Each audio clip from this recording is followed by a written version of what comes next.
Hello everyone, this is John Mervin, and today I'm going to talk about thinking outside the box, problem solving in unconventional ways.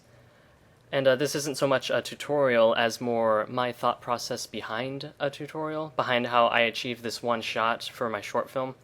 And so we're going to talk about it today, and yeah. First, here's a short clip of my short film.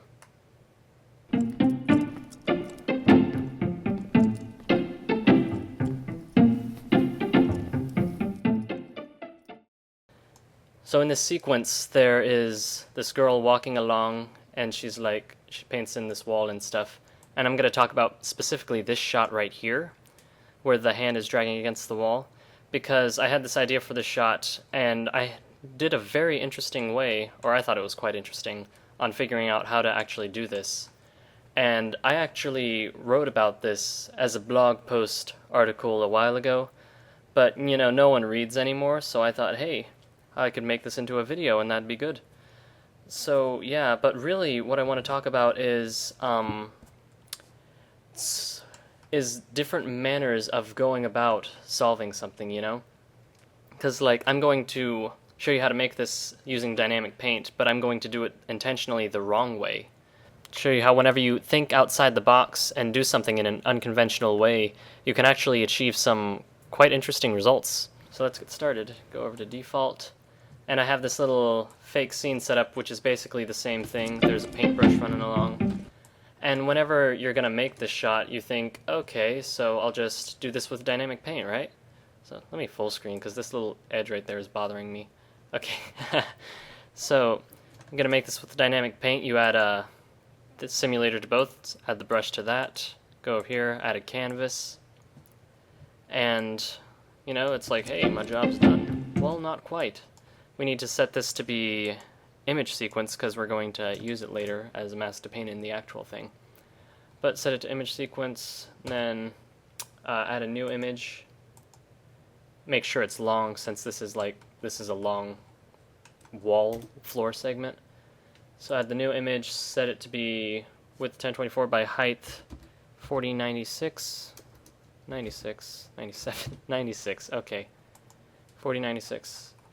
That's probably overkill, but why not? The world is our oyster.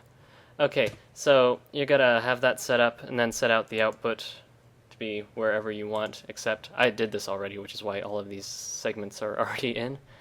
And then you just bake the sequence. Okay, that took all of 2 seconds. And so if you go in, you can look and find the image, probably.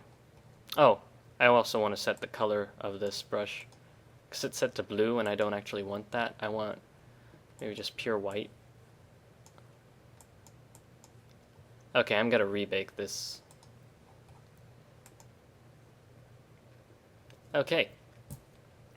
So now we should have an image sequence set up, and you can't really see that because it's white against alpha, so it's white against a white background, but if you see, there's little segments painted in, and I'm just going to bring these in here. Load image, or open. Bring these into here so you can see it. And set this to be image sequence. 82, match movie link, start, auto refresh, all that jazz. Go into here. I already add this as a material, because this is all the manner in which you'd go about doing it. Okay, so if we look and see, we got pretty much the base of this set up. It paints it in. So when I first set this up, I had this problem where as it was going along, the floor was moving too fast in between the frames, and so you get this skippiness right here. And that's probably, I figured, that's a result of not setting proper subframes or whatever. But as I was playing around with it the first time around, I couldn't figure out how to get it to work. All the subframes, I couldn't figure out how to get it nice and smooth looking. And so I had a very short deadline. I don't remember what I was doing the first time around, but I only had a few hours to set up the shot and make it. And I didn't want to go online and read all about dynamic paint and figure out all the ins and outs of it. I couldn't figure out how to do it, and so then I had an idea. I thought, you know, this focus of the shot is not moving very much within the frame. It's pretty steady. And the only thing that's really moving really fast is the wall. So I thought, you know, what if I just add motion blur and turn the motion blur up insane amounts, like you're moving light speed. You know, that wouldn't affect this at all, and it would really smooth this out. And so that's what I did, and here's the result of that. And you know, I already had all of this set up because I'm assuming you know how to do this. This isn't as much of a tutorial as it is just an overview. But you can see the before, there's the viewer node, and the after. And it's not perfect, but it works for this one shot. And that's what I'm getting at, is that you don't have to do something by the book the right way if it works for that individual shot in that one scenario. You can sort of cheat and do something in a way that it wasn't meant to be done, and if it looks good, then it works. And so once I had this, I rendered this out just as is, and then I rendered out just the paint map to be a mask. And then I rendered out the pattern of the floor just by itself, and then I used the mask on the pattern, and then I put it all together, and boom, bam, shazam, what do we have here? An Oscar-worthy result, that's what. Okay. So I hope you liked this a lot. If you're interested about the short film, you can learn more about it on the website or on its Facebook page. All the links will be below.